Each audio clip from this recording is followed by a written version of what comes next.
Bienvenidos a Lo Simple No Vale, Merichel, Sigor, Nacho, ¿qué tal estáis? Bien, gracias Hola, por ¿qué tal? invitarnos. ¿Cómo estás? Bueno, vamos a hablar de Asia como siempre que nos juntamos. Merichel, cuéntanos, no sé si catalogarlo de intento de golpe de Estado, no sé si se puede catalogar así, en Corea del Sur, por parte del presidente que declaró la ley marcial.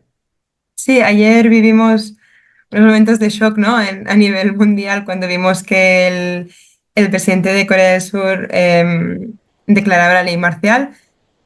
Vimos al mismo tiempo, ¿no? Como los militares cerraban el Parlamento, cómo se llenaban las calles de protestas. Vimos escenas caóticas de cómo los diputados intentaban entrar en el Parlamento. Hay una escena muy, yo creo que será memorable, ¿no? De cómo el líder de la oposición en vivo, en directo, a través de su teléfono, graba cómo está entrando en el Parlamento, cómo lo está intentando, saltando por las vallas, etcétera.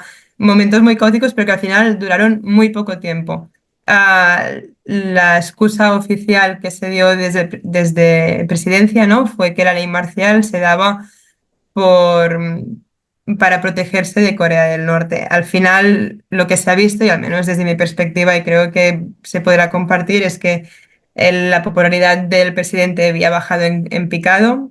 También se enfrentaban o habían al- algunas posibles acusaciones de corrupción también contra su mujer.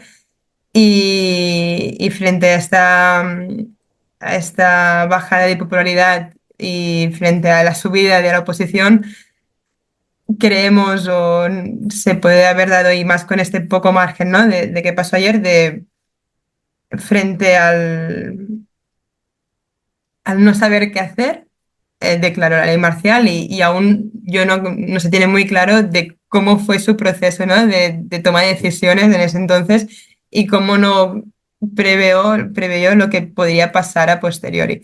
Pero a las pocas horas, digámoslo así, los diputados pudieron entrar en el Parlamento, obligaron 190-0, ¿no? Que la ley marcial desapareciera, se derogara y, y se vio obligado a hacerlo. Ahora, un poco así como el resumen inicial y yo daría este análisis. Sí que es curioso, para decirlo de alguna manera, ¿no? Hay un listado que ves todos los presidentes que ha habido en Corea del Sur y vemos que todos ellos han acabado o en prisión o en el exilio o asesinados o después perdonados por algún crimen que habían hecho, etcétera, ¿no? Pero yo sí que con lo que me quedo, mi resumen es que frente a un momento que muchos decían, en Asia la democracia no pervive, ¿no? En Asia es difícil que se mira, al principio había muchos comentarios de mirad un país más que cae en esta época en donde estamos. Yo creo que al final lo que sí que pervivió, al menos en la sociedad, es la democracia, porque frente a todo, frente a esta decisión de la ley marcial, los diputados, todos en unísono, defendieron el sistema, la población también. Y el estrato militar, pues ahí, pero al final en pocas horas todo se restableció, cosa que en otros países podríamos hablar de aquí mismo, ¿no? Hubiera tardado más o no hubiera pasado así. Y este es mi un poco análisis inicial. Sigor. Pues la verdad es que, a ver, estoy muy de acuerdo con Meritxell, ¿no? La verdad me pilló por sorpresa, ¿no? La primera noticia que vi en Twitter sobre esa imposición de la ley marcial me la tomé como una fake news. Y luego ya vi que no era un bulo, ¿no? Porque lo que me resultaba más incomprensible eran las razones que podían haber llevado a tomar esa decisión. Es cierto que el presidente o sea, está en minoría en el Parlamento, con lo cual, pues el Parlamento le está impidiendo sacar adelante leyes, iniciativas. Bueno, es un poco caos, ¿no? Porque, lógicamente, pues bueno, gobernar un país supone sacar adelante esas propuestas legislativas, ¿no? Y no podía hacerlo, pero pues un presidente en horas bajas, con un 19% de nivel de aprobación según el último sondeo, que tome esta decisión que rápidamente se interpreta como un autogolpe de Estado, y yo creo que bueno, pues así lo parecía, ¿no? Es verdad que ha durado muy poco gracias precisamente a que el sistema democrático de Corea del Sur ha funcionado, ¿no? Habían pasado más de 40 años desde la última imposición de esa ley marcial. Yo creo que los coreanos, los surcoreanos, tienen todavía muy presente la dictadura y son conscientes de que no la quieren, ¿no? No solo porque la sufrieron ellos mismos, sino también porque la tienen muy cerca en Corea del Norte. Y en relación con eso, yo creo que al principio, cuando empecé a retuitear algunos de los mensajes que llegaban de Corea del Sur, pues muchos pusieron memes, ¿no? Como de Kim Jong-un riéndose, Xi Jinping riéndose o llamando a Vladimir Putin, ¿no? Y diciéndole, oye, mira, ¿estás viendo lo que pasa? Jiji, jaja, jojo. Prácticamente, pues como ha dicho Merichel, la gente que de alguna forma denosta las democracias, pues bueno, diciendo, mira, si al final son lo mismo, ¿no? Y yo creo que esto, lo que ha sucedido y lo que va a suceder, porque ya hay una moción de censura que posiblemente acabe con la vida política del presidente, es la prueba de que la democracia sí que funciona, ¿no? Y de que incluso cuando un presidente democráticamente elegido trata de arrogarse demasiados poderes, pues ahí están esos mecanismos democráticos para pararle los pies, ¿no? Y esto yo creo que puede ser, bueno, una guía o por lo menos un ejemplo para muchos otros países asiáticos en los que la democracia todavía es incipiente o todavía no está muy asentada, ¿no? Estoy pensando, pues no sé, en países del sudeste asiático sobre todo. Nacho. Sí, me deja muy poco para agregar, así que, bueno, solamente decir que parte hay una serie de situaciones que vale la pena repasar. Joel llega a la candidatura presentándose como fiscal anticorrupción, curiosamente. Y además, todo empezó por un bolso marca Dior que le regaló un pastor coreano estadounidense, valuado en 2.200 dólares. Ese es el valor de una carrera política. Y la realidad es que se manejó tremendamente mal porque hasta abril de este año no quiso admitir el tema, y la sociedad surcoreana tiene valores diferentes a los que quizás nos acostumbramos a tener, en donde hay cierta, por más que haya mucha corrupción, el haz lo correcto es muy fuerte, y creo que vulneró eso y se vio absolutamente acorralado porque, claro, después de las elecciones del 22, las de medio término, ya no tenía ni siquiera un parlamento y los números no le daban. La oposición maneja 200, casi 200 de los 300 asientos. Y ahora le faltan, si no me equivoco, le faltan 8 votos, 8 asientos, 8 bancas para lograr la destitución, que es por 2 tercios. Ayer tuvo suficiente porque era mayoría simple lo que necesitaba. Entonces se puede hacer. Ahora, para poder sacarlo de su cargo, se necesita esto. Y una reflexión más. Corea del Sur no estaba atravesando un periodo de crisis económica que justificase esta situación. Es decir, lo de ayer es una refutación a la idea de que las crisis siempre obedecen a una crisis económica. Quizás haya crisis que se desatan por valores, y no es una cuestión de idealismo, sino que cuando las sociedades ven que se vulneran ciertas cuerdas demasiado sensibles que están por encima inclusive que la economía, se movilizan. Y esto es algo que debiera llamar la atención porque hay una idea dando vueltas ahí por el mundo que hacen falta hombres fuertes, que la democracia no sirve y que hace falta que ese hombre fuerte tire de las riendas y se deshaga de los impedimentos para seguir adelante con el gobierno. Dentro de todo lo de ayer en Corea del Sur, en ese sentido por lo menos, fue una excelente noticia. Merichelo, sigo, no sé si quieres añadir algo más Sí, de Corea del Alberto, Sur. si me Sí, permites, por supuesto. precisamente fue fiscal, ¿no? Y si no estoy equivocado, fue uno de los que hicieron que cayese la presidenta Park Geun-hye, con lo Y el cual, dueño de Samsung. efectivamente. Y ahí quería llegar yo al tema de la corrupción y de cómo es importante conocer cuál es la composición, ¿no?, empresarial de Corea del Sur para entender por qué hay tantos casos de corrupción en una democracia que considero que es de las más asentadas de Asia, ¿no? Y es esa, esa estructura empresarial basada en grandes, gigantescas empresas que llaman chaebol, que es muy diferente de la estructura que tenemos, por ejemplo, en España, donde la mayor parte de las empresas son pymes, ¿no? Son pequeñas y medianas empresas. Tenemos algunas empresas grandes, pero muy pocas del tamaño de los chaebols surcoreanos, teniendo en cuenta que, bueno, Corea del Sur, desde el punto de vista de población, pues bueno, pues es relativamente similar al de España, ¿no? Allí tenemos grandes conglomerados empresariales como pueden ser Samsung o LG, ¿no?, que son posiblemente los más conocidos fuera de las fronteras surcoreanas y tienen un poder inmenso. Entonces, en muchas ocasiones, y creo que tiene que ser muy difícil, ser presidente en un país donde la economía está en manos de 4 o 5 gigantescas corporaciones, ¿no? Y ahí ha habido, pues bueno, lo que ellos llaman la colusión de intereses en varias ocasiones y lo han pagado caro, pero recuerdo precisamente, creo que fue el de Samsung, ¿no?, que luego fue indultado, había sido indultado en varias ocasiones, ¿no?, por los presidentes.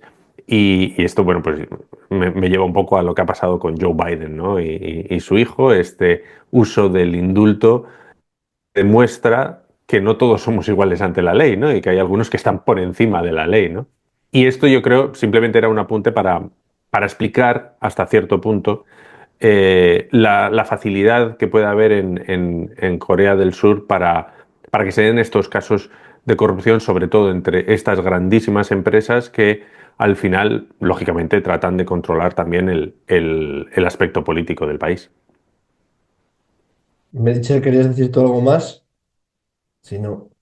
No, yo me añado a lo que han dicho. Al final son las grandes familias de Corea. El funcionamiento que hay allí es muy diferente que el que podemos entender en España o en Occidente latinoamericano.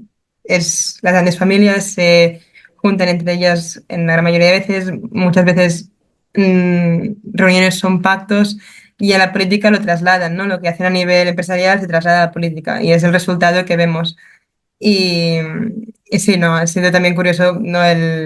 Cuando Sigor hacía la comparación con lo de Joe Biden, que creo que también daría mucho de qué hablar, el tipo de comparaciones y el nepotismo, ya no nepotismo de poner a alguien, sino el perdón nepotismo, digámoslo así, el perdón, en los indultos.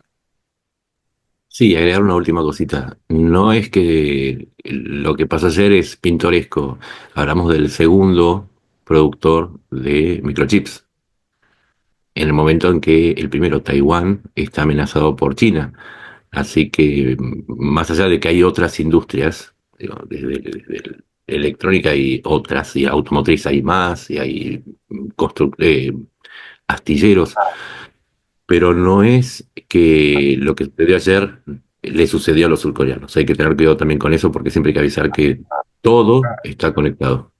No, yo aquí sí que se podría haber pensado de justo cuando lo dice, unos días antes, ¿no? Hay esa incursión de aviones chinos y rusos muy cerca de la zona aérea de defensa de Corea del Sur.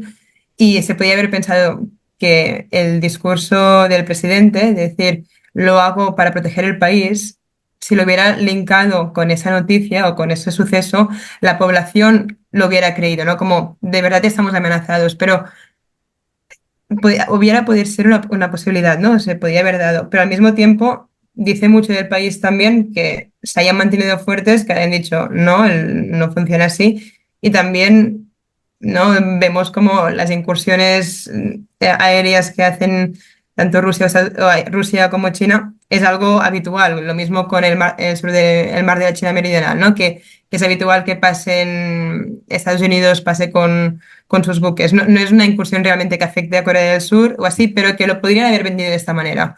Se podría haber vendido a nivel de prensa y la población lo podría haber cogido así. Y es algo que no lo han hecho. La prensa no se ha posicionado así. Al mismo tiempo, quiero decir que frente a situaciones que pueden haber ido de una manera muy adversa, la población, la prensa, todos los estados se han mantenido todos los estratos bastante firmes con lo que es la democracia y el sistema del país. Cuando había una posible noticia que la podrían haber usado perfectamente para causar el pánico a, a todo dar. Ujú. Nacho, el otro día estuvimos hablando de la influencia, por cambiar de tema, de la influencia de China en América Latina. Yo creo que no pudiste estar, no sé si quieres añadir algo, creo que te quedaste con algo de ganas de hablar de Perú también, que creo que también colaboraste en otro medio hablando de eso. Y si quieres hablar también de la influencia de China en África, que no sé si es tan grande o similar como la que puede tener Rusia, por ejemplo, en el Sahel. A ver, lo que hay que recordar es que China de alguna manera suspendió o ralentizó la ruta de la seda después de la pandemia. Tuvo que ver también con los problemas de la economía, con el crédito, pero también con otra crisis paralela que es la mora, sobre todo de los países africanos, para pagar sus deudas. Creo que lo del puerto que se inauguró en Perú, que se va a ser el mayor de América Latina, al menos en capacidad en tonelaje que puede manejar, debería marcar, por lo menos a las potencias que compiten con China, una advertencia, porque volvió China. Y recordemos que además estuvo en el G20 conversando con Milei y le acordaron una cooperación y hasta un puerto en la zona de Ushuaia, según informó la prensa argentina. Y no olvidemos que 2 días después de la apertura del puerto en Perú, el dictador nicaragüense Ortega anunció, junto a 350 empresarios chinos, que comenzaba el proyecto para crear una vía alternativa al canal de Panamá. Entonces hay muchas señales de que China se está despertando, que entró en una fase en la que, y siempre trato de analizar de lo bueno y lo malo, ¿no? Para los que no les gusta China es malo, pero también podría ser que uno piense que China, volcándose a su fase comercial, se aleja de la fase militar, con lo cual no sería tan mala la noticia del reinicio de la ruta de la seda. Eh, y la penetración en África, y sí, hace años que es el principal inversor. La inversión extranjera directa. Controla en Kenia, controla, si no recuerdo mal, ferrocarriles, controla autopistas, lo mismo en, en Etiopía. En Etiopía maneja prácticamente todos los negocios de telecomunicaciones y textiles y los trenes que hacen la salida a través de Djibouti. Es decir, podría estar horas diciendo cuánto invirtió China, pero empezó a moverse y cuando se empieza a mover China, puede ser que empiece a buscar cómo competir en la era Trump ante una guerra comercial y puede ser que lo que esté buscando es ver cuántas guerras soporta Occidente al mismo tiempo. Puede ser todo, ojalá supiese. Sigo. Em, a ver, yo creo que para entender lo que está haciendo China en el sur global, porque tenemos que hablar, y lo hicimos la última vez también, ¿no? Del sur global. Tenemos que entender también cuál es la situación geopolítica y sobre todo comercial a nivel global, ¿no? Y estamos en un momento en el que Donald Trump va a volver a ser presidente en enero del año que viene. Ya ha anunciado que va bueno, a imponer aranceles de un mínimo del 60% a todos los productos chinos. Es cierto que China ahora mismo está menos expuesta a Estados Unidos y al comercio con Estados Unidos que durante 2017, que es cuando Donald Trump inició esa guerra comercial con China. Pero es evidente que no solo Estados Unidos está plantando cara, sino que también Europa, la Unión Europea, bueno, pues está tratando, lo dijo Ursula von der Leyen, no de desacoplarse, sino de reducir el riesgo, ¿no? de la dependencia que hay de China en ciertos sectores y del riesgo que supone, lógicamente, tener, al fin y al cabo, independientemente de que China sea un régimen rival o no, de tener todos los huevos en la misma cesta, ¿no? La diversificación siempre es importante. Yo creo que China, y por lo menos los analistas con los que he estado hablando últimamente, ya había iniciado una diversificación, ¿no? de sus socios comerciales, ha iniciado también incluso una diversificación de sus manufacturas, cada vez está más presente la fabricación china fuera de sus fronteras. Lógicamente ya había descontado, ¿no? De alguna forma, que Trump podía volver a la presidencia y que tenía que estar preparada. Yo creo que China no busca la confrontación, pero tampoco la rehúye, se prepara para ella, siempre tiene una visión de mayor largo plazo y por lo tanto, pues ahora está viendo cómo el sur global puede ser de alguna forma, bueno, un bloque, por decirlo de alguna forma, porque el sur global es muy heterogéneo, ¿no? Pero puede servir para equilibrar un poco la balanza en caso de que la situación con Occidente en general se deteriore. Y esto es a nivel comercial, pero también a nivel diplomático, porque al fin y al cabo China está estrechando esas relaciones con países africanos, latinoamericanos, asiáticos, y todo esto al final puede suponer votos también en las grandes instituciones multilaterales. No sé hasta qué punto esto ha sido buscado o simplemente es algo que está aprovechando, ¿no? Como resultado, lo ha dicho Nacho también, de la ruta y la franja y la ruta, ¿no? Pero lo que es evidente es que, bueno, pues el sur global puede ser ahora mismo muy importante para China en muchos de los aspectos. Y yo creo que es muy importante ver a ese respecto, y a cabo, cómo una de las grandes iniciativas de las últimas semanas ha sido retirar todos los aranceles a los productos de los 42 o 43 países menos desarrollados con los que China tiene relaciones diplomáticas. O sea que esos países, que sobre todo están en África, van a poder vender sin ningún tipo de arancel sus productos, que son sobre todo agroalimentarios y materias primas, a China. Y esto, pues hombre, son 60.000 millones, creo, de dólares de comercio, ¿no? De estos países que, ya digo, son de los más pobres del mundo y a los cuales esto les viene muy bien. Entonces, China está empezando a aparecer como un socio fiable y robusto frente a un Estados Unidos que se va a retirar seguramente con la política aislacionista de Donald Trump, y una Europa que ni está ni se la espera, ¿no? Merichel, Suscribo al que habéis dicho y bueno, me remito, como os digo, un poco a lo que hablábamos en el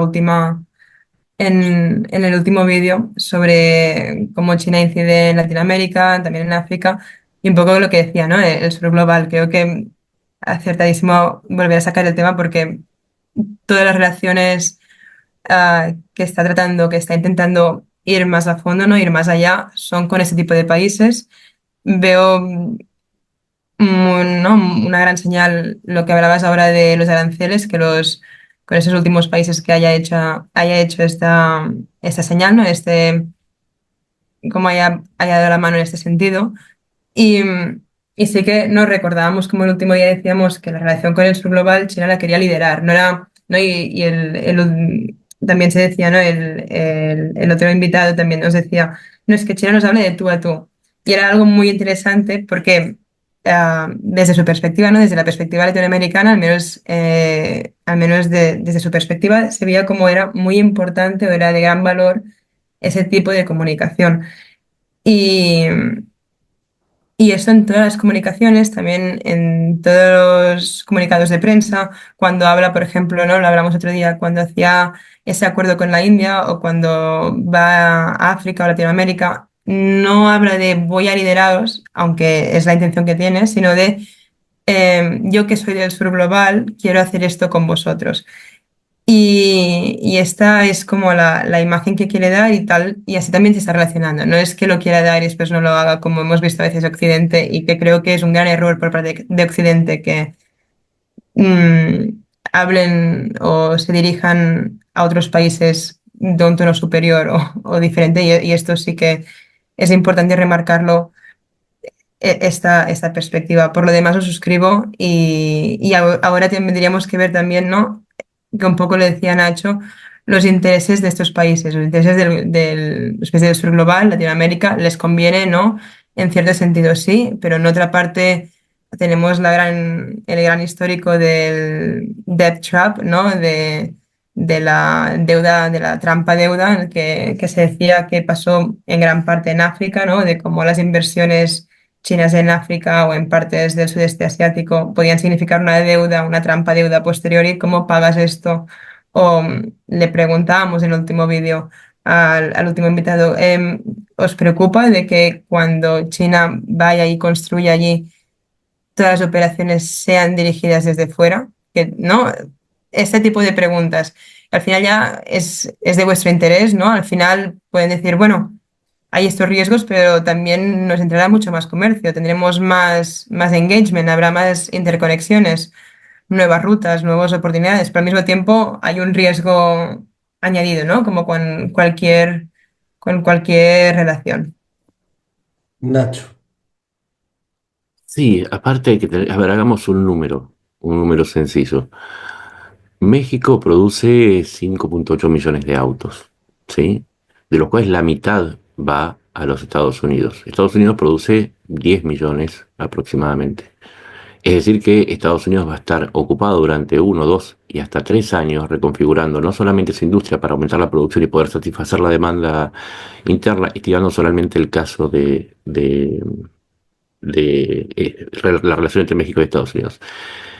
Y eso va a dejar una oferta muy interesante en manos de muchas empresas, entre las cuales hay empresas chinas, y precisamente estas iniciativas lo que hacen es aumentar las posibilidades de comercio y presentarse, si se quiere, de una manera que en mi opinión es muy interesante o muy inteligente, y es, mientras Trump propone no solo aranceles al 100% para México, Canadá y China, sino que además promete aranceles para los que no usan el dólar, China promete inversiones. No importa si uno es de derecha o de izquierda, a uno lo van a votar los electores. ¿Y qué rinde más votos? ¿Pelearse con China o ignorar las bravuconadas de Trump? No, esto no es anti-Trump, para que se entienda, ¿no?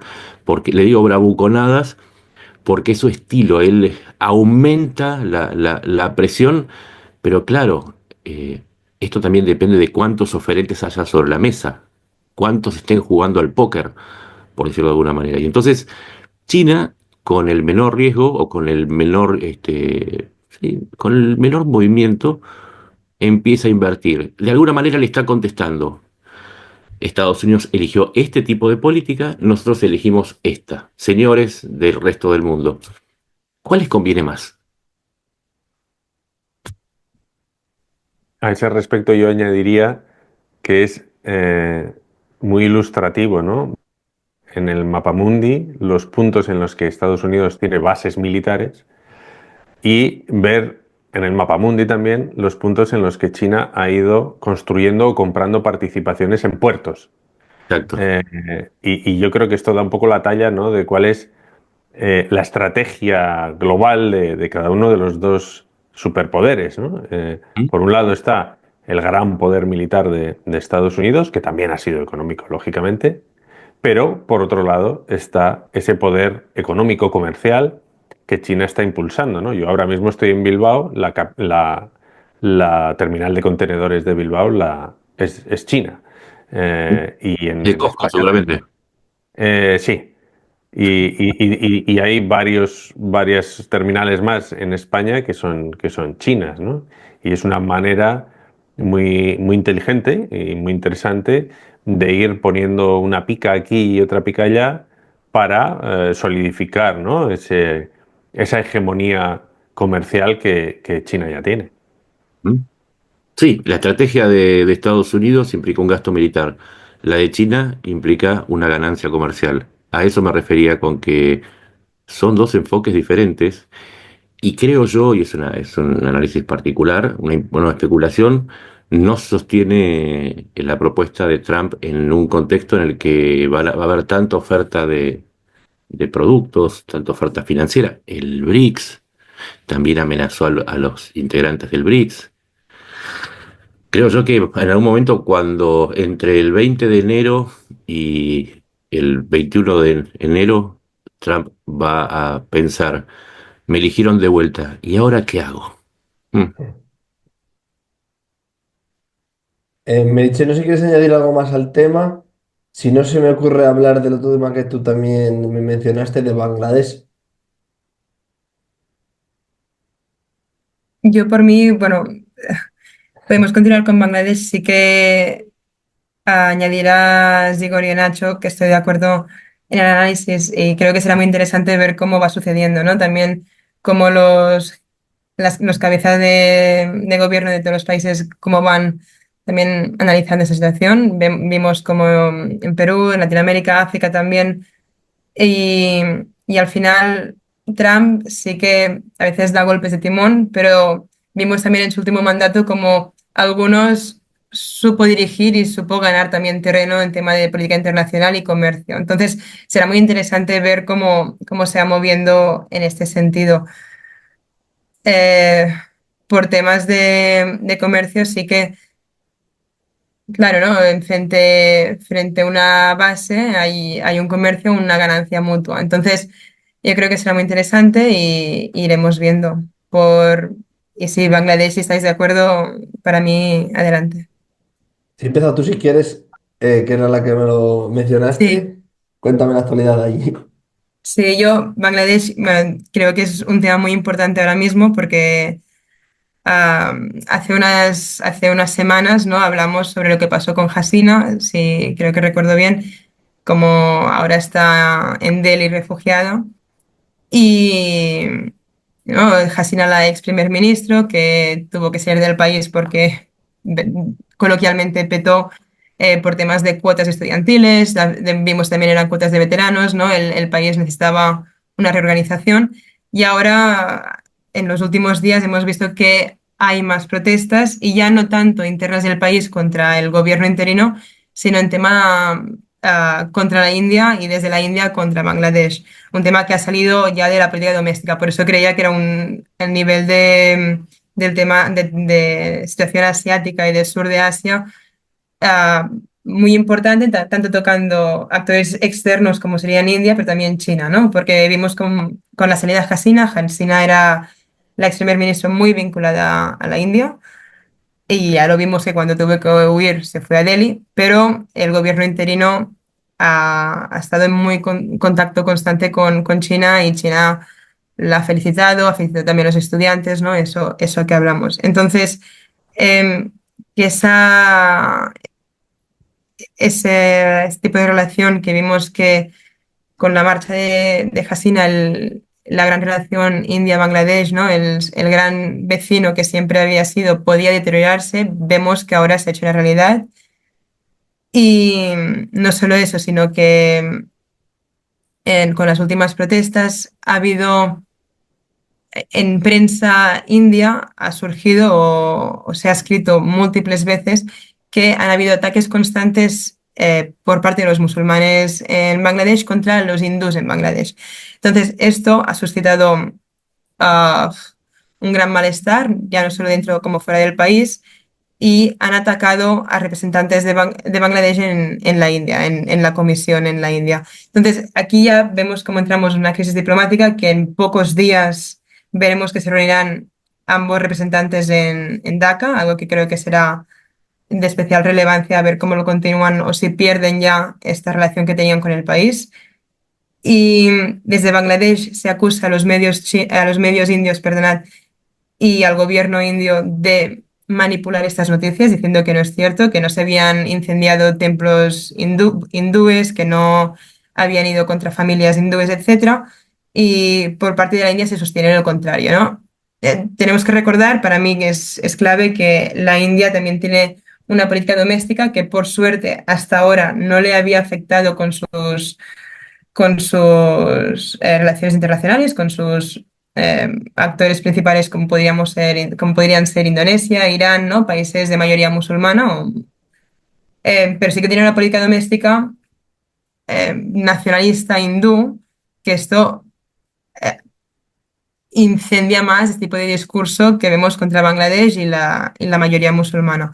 Entonces, si es cierto o no que ha habido esos ataques, aún se tiene que por ver. Sí que es cierto que asociaciones cristianas también lo han denunciado, asociaciones cristianas en Bangladesh. Digo cristianas por ser un término medio y porque también se ven afectadas. Siempre que van contra una minoría, en Asia, al ser los cristianos una de las grandes minorías, siempre sufren o se atacan como ¿no? un daño colateral. Entonces, en parte sí que habrá sucedido. Vemos como también algunos representantes de Bangladesh lo han reconocido, pero con boca pequeña, porque al final creo que fue ayer mismo que en Reino Unido también hablaron en el Parlamento sobre esta temática. Entonces se enfadaron por haberlo tratado así, pero reconocieron, oye, no ha sido de tal magnitud. Y al mismo tiempo se abre estas tensiones, estas crisis diplomáticas entre ambos países. am, y entra un actor que ya hace tiempo que estaba rondando, como es China, a ver si puede realmente adentrarse y hacerse con el gran vecino de la India y el que tanto quería.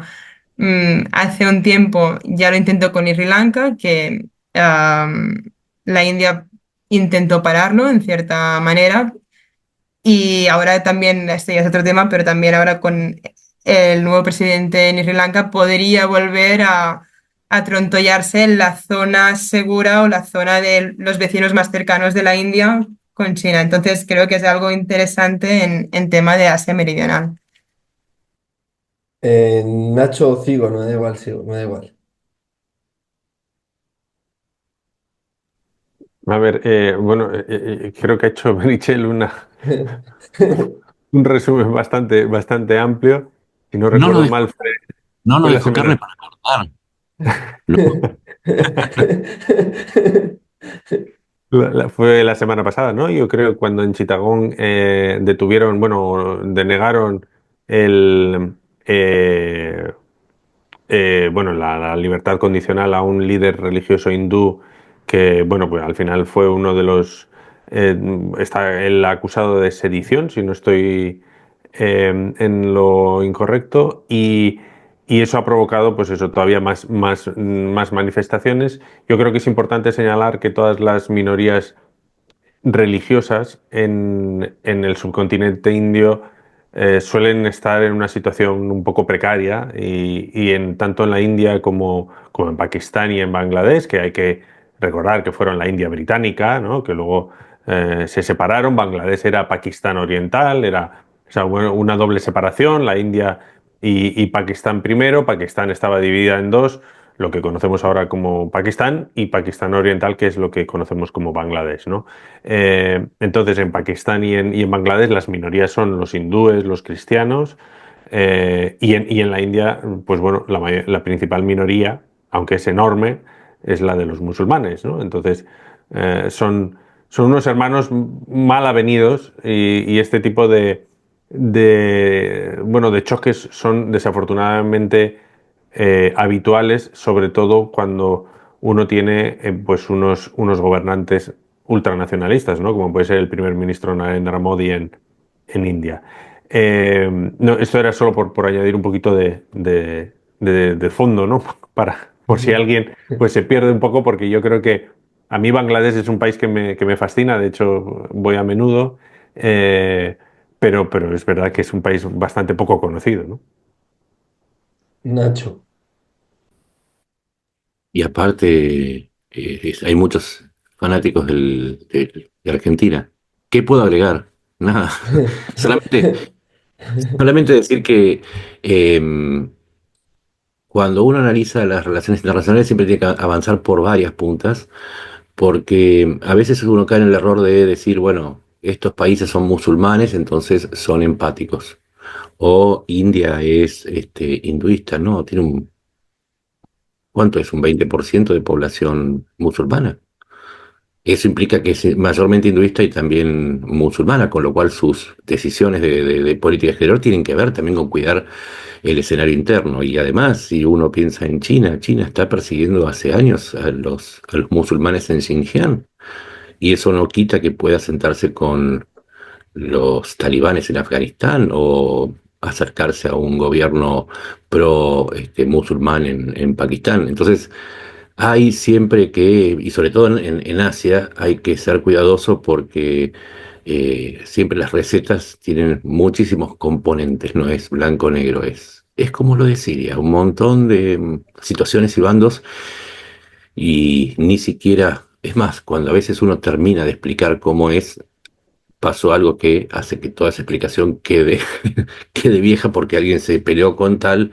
Así que interésense por Asia. Estas dos personas saben muchísimo y yo les recomiendo. Nacho, ¿qué ha pasado en Argentina entre Milei y Xi Jinping? No iba a hacer Milei ningún acuerdo con comunistas y de repente, ¿qué ha pasado ahí? Eh, a mí me hace acordar mucho a Perón, que hizo su campaña en el 45 con la consigna Braden o Perón. Braden era el embajador de Estados Unidos. En el año 45 firmó un acuerdo con la Mobile, no sé si fue la Mobile o Exxon, no importa, con la mayor petrolera de Estados Unidos. Es decir, lo que odia a Milei es el marxismo y concibe a China como una especie de, no es del todo marxista. Y, sí, y él también es marxista, pero de Groucho, entonces va a ir acomodándose a las circunstancias. Por eso decía también lo de Trump. Hay que separar lo que es los dichos de campaña con lo que después se puede hacer realmente.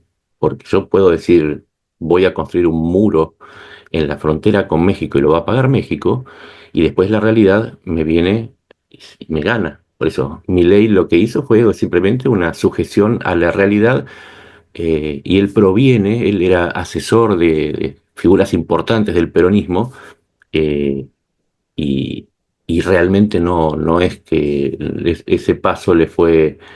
eh, cuando pasó habían pintado todo de peronismo y él quedó manchado. Así que tiene manchas de peronismo del pasado, por más que diga que es libertario. La realidad versus los hechos. Y dentro de ese acuerdo también hay otros, como la posibilidad de instalar un puerto chino en Ushuaia. Ojo con eso porque es el trampolín hacia el Antártida, pero también una plataforma para la explotación pesquera legal e ilegal en toda América Latina. Le falta un puerto de este lado del océano. Y no se habló de la base militar china. Es decir, Milei es como Trump. Es muy pintoresco, pero no es inmune a la realidad. En realidad la única dictadura que odia es la dictadura de la realidad. Bueno, chicos, no sé si queréis añadir alguna cosa más. Si no, lo dejamos aquí y hablaremos otro día de toda la actualidad de Asia. Ujú. Muchas gracias y un gusto. Perfecto, Muchas gracias Alberto. Lo muchas Un mismo. gracias a vosotros saludo. y un fuerte abrazo.